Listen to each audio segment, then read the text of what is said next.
Carla Crane joined Herb Reed Enterprises as Herb's new personal assistant in late 2010.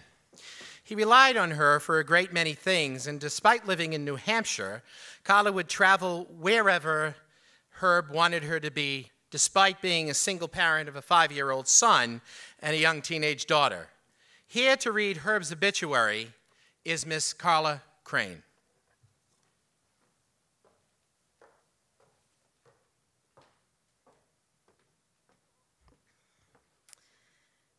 As founder and naming member of the legendary groups The Platters, Herb Reed racked up an impressive list of achievements.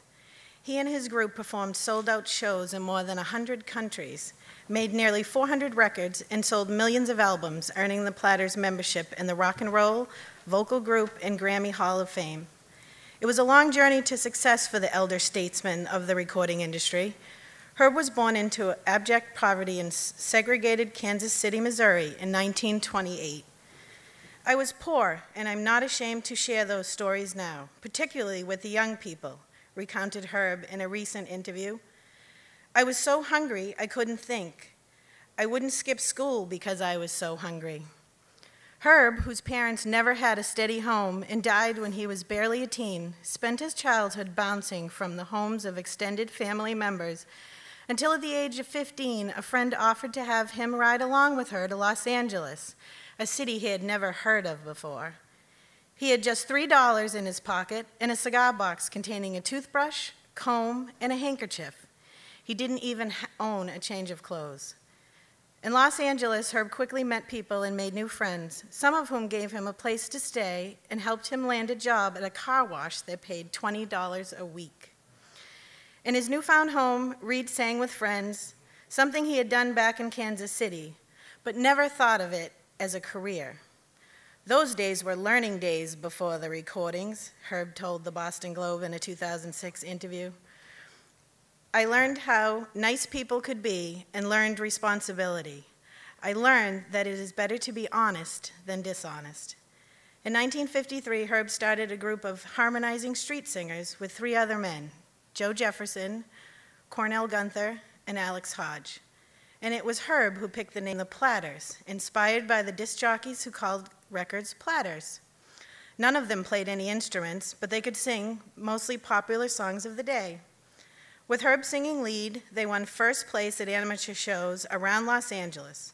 Soon after, David Lynch replaced Jefferson, and Tony Williams replaced Gunther, and became the group's lead singer. Between working at the car wash and other odd jobs, the group would spend nights and weekends driving up and down the California coast, performing and making a few dollars, which they would split and use for gas money. In 1953, they met the business-savvy songwriter Buck Graham, who became their manager and would pen the group's biggest hits. The following year, Paul Roby replaced Hodge, and they added a female singer, Zola Taylor. The Platters signed a recording contract with Mercury Records in 1955, and the group started accumulating hit singles. Herb was the only member of the Platters to record on all of their nearly 400 recordings, which remained popular throughout the years. After many years of living in Los Angeles and Atlanta, Herb settled in the Boston area because the people there were always so nice to me. They weren't just fans, he told the writer working with him on his autobiography. Herb lived in Arlington, Mass. For the past several years and maintained a home in Florida, Miami, Florida. Herb is the beloved father of Herbert A. Reed, Jr. of Arizona. He has 2 grandsons, Amir and Blair Reed, also of Arizona. He was the brother of the late Gracie Mamie Reed, Leon, Jean, and Julius Reed, Caroline Viola Reed, and Rebecca Smith. He is the son of the late Carl and Juanita Brown Reed. He is lovingly survived by his extended music family, Billy Cox of Lynn, Mass., Wayne Miller of Everett, Angela Allen of Randolph, Efron Frank Pizarro of New York City, Frederick J. Balboni Jr. and family of West Peabody, Michael Larson of Hyde Park, and Dan and Lori Norris of Salem, New Hampshire. Herb also leaves a large extended biological family of nieces, nephews, grandnieces, grandnephews, and cousins in Kansas City, Missouri, and Florida.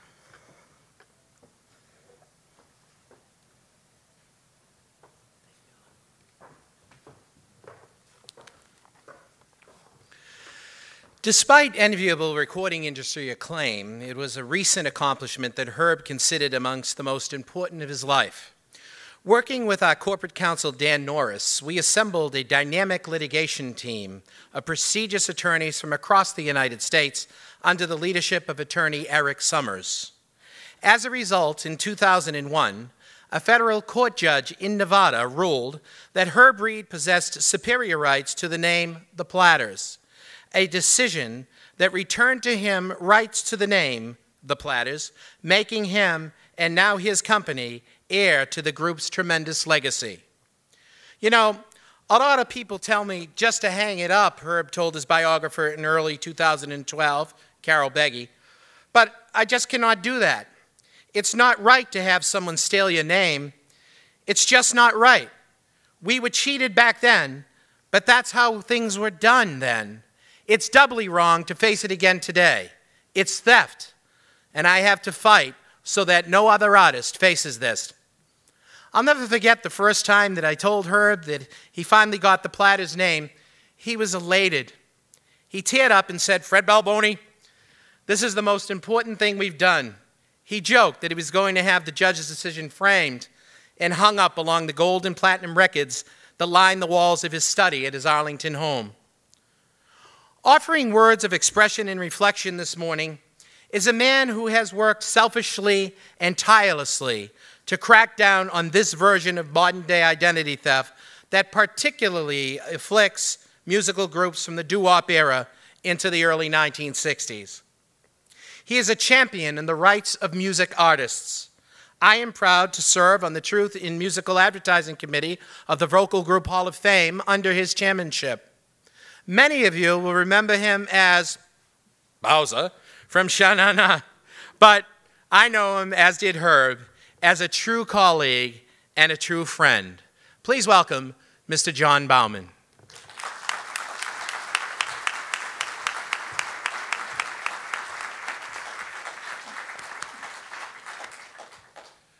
Okay.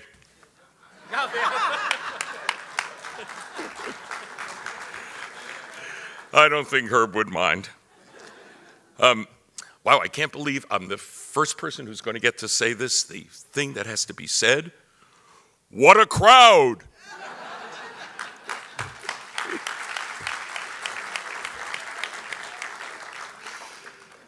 I'm sure everybody in the room knows that that's what Herb will be saying right now. What a crowd. What a crowd. Look at you all here.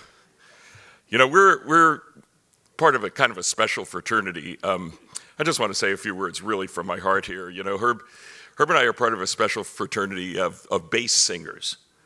You know, there aren't really kind of a lot of us around. You know, it's a very particular style. And, you know, my great friend Bill Pinkney, my great friend Herb Reed, you know, people that I fought this fight with about truth in music, people that I fought for with regard to truth in music. And we're going to get to that as we go on. But musically, first of all, we of Sha-Na-Na, you know, we're the revival. We kept this music going, kind of helped to bring it back during the 70s when it was kind of a fallow period. And it's when I met a lot of the pioneers of this incredible music, the music that I listened to when I was a little kid. You know, I was learning classical music and went to Juilliard a little bit later on. And I will never forget when I first heard that sound of the Platters. The Platters were like no other group. And as a classical musician, you know, there was something classical about them. One of the conversations you would have with Herb a lot was, you know, Herb always resisted the categorization. You know, it's like, we're not doo-wop. We weren't doo-wop. You know, people would say, well, then what were you? You know, and the answer really simply was, this was a unique sound. It was its own kind of music. There was never anything like it before. There's never been anything like it since. It was kind of a bridge between a whole bunch of styles, but it doesn't matter. It was a glorious, wonderful, unique sound. And Herb Reed was the foundation of that sound. This is the way we think as you know, the bass guy. We're the rock, the bottom, everything else is built on us. And Herb Reed was like that for his whole life. He was the solidity, the foundation of the Platters. He never stopped using the name the entire time. He was the guy who named the group. There were no Platters without him. And what a brilliant name it was. What a brilliant colloquial name he came up with. So, in his later life, and, I'm happy to say what a crowd because, as many of the people in this room know, there aren't a lot of quotes from Herb that we can use in this kind of a setting.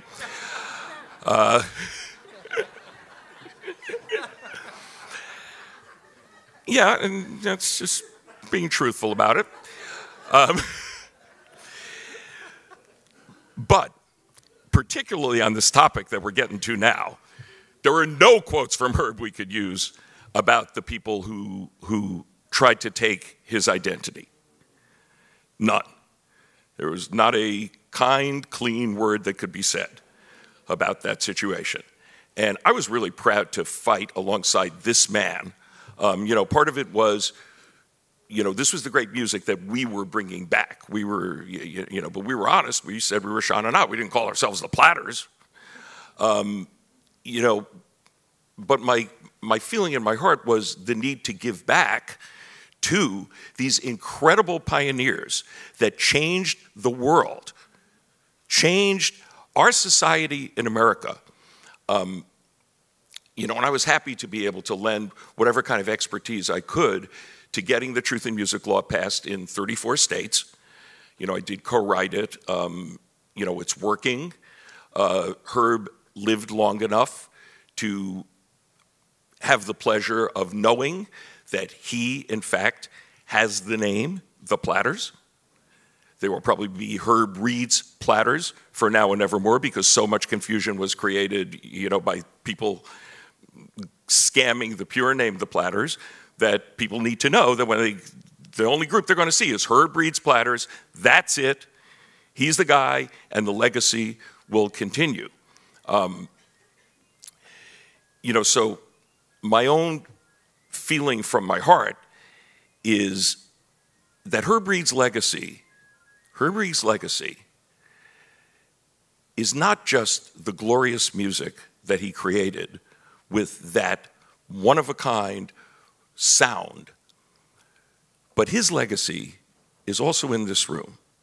This was a music that brought people together in America in the 50s, a very different time. This was a music that brought races together in the 50s. And as I watched this, what a crowd, coming in, I said to myself, I'm going to say to you today, look around you.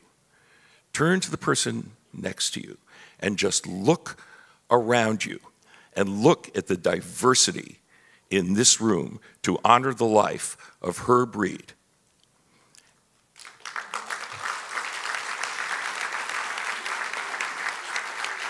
Because that, as much as the wonderful music, is the legacy of this great gentleman.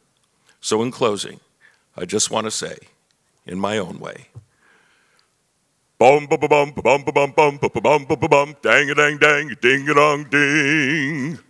We love you, Herb Reed.